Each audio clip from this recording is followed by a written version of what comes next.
tatanggalin nila si Yusek Castro, wag naman po sana.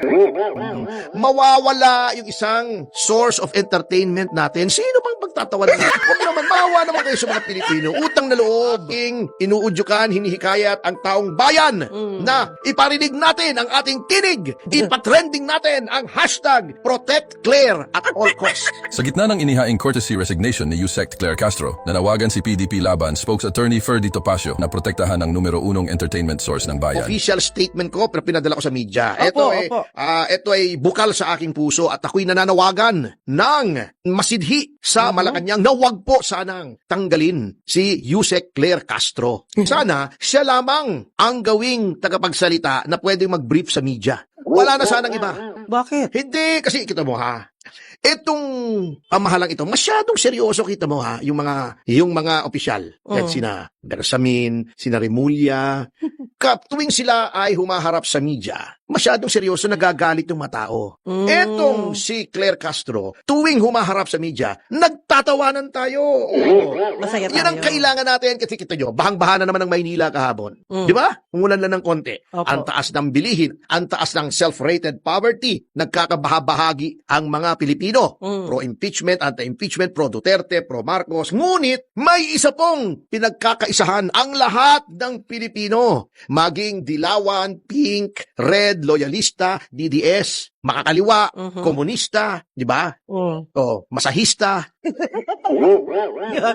At yan ay isang bagay lang, ang pinagkakaisahan. Girl, boy, bakla, tomboy, nagkakaisa sila sa isang bagay. Nakakatawa! Si Yusek Claire Castro. At sa gitna ng kahirapan, yan ang kailangan natin.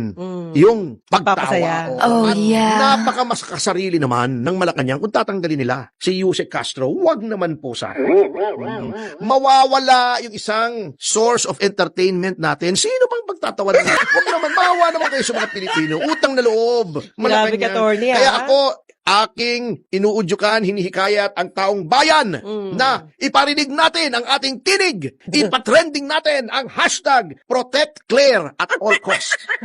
Tandaan ninyo ha, hashtag Protect Claire at all costs. Huwag tayong papaya!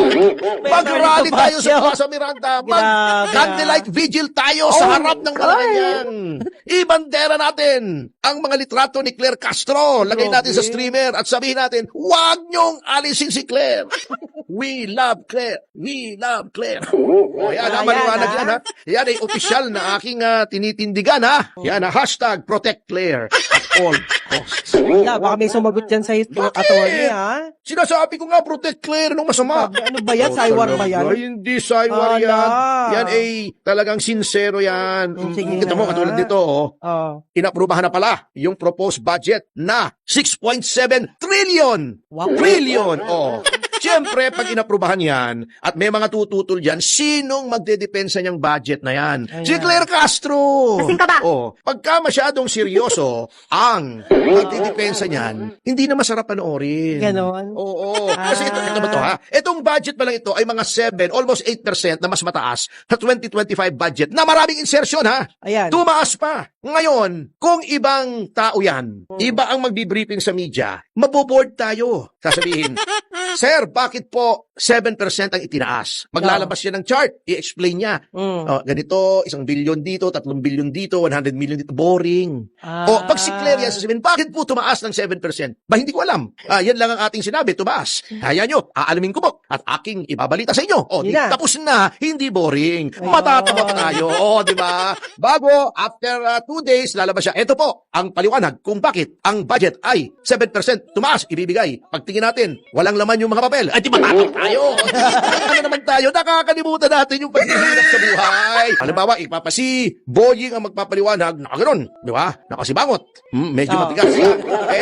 May magtatanong, nakonfirma na po ba na yung mga bones na nakita sa Taal ay bones ng human remains? Napatunayan na. Paano nyo po nasabi? Hindi ko alam. Yan lang ang sinabi sa akin. Tatanong ko. Ipapaliwanag ko sa inyo. Kabisado mo, Habang pinapaliwanag ko sa inyo, basahin nyo muna tong blankong papel. Ayan, para malibang kayo. Di nakakatawa.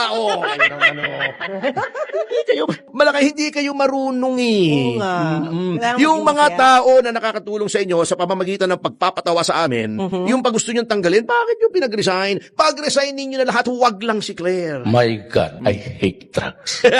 Grabe. Bago yun ha.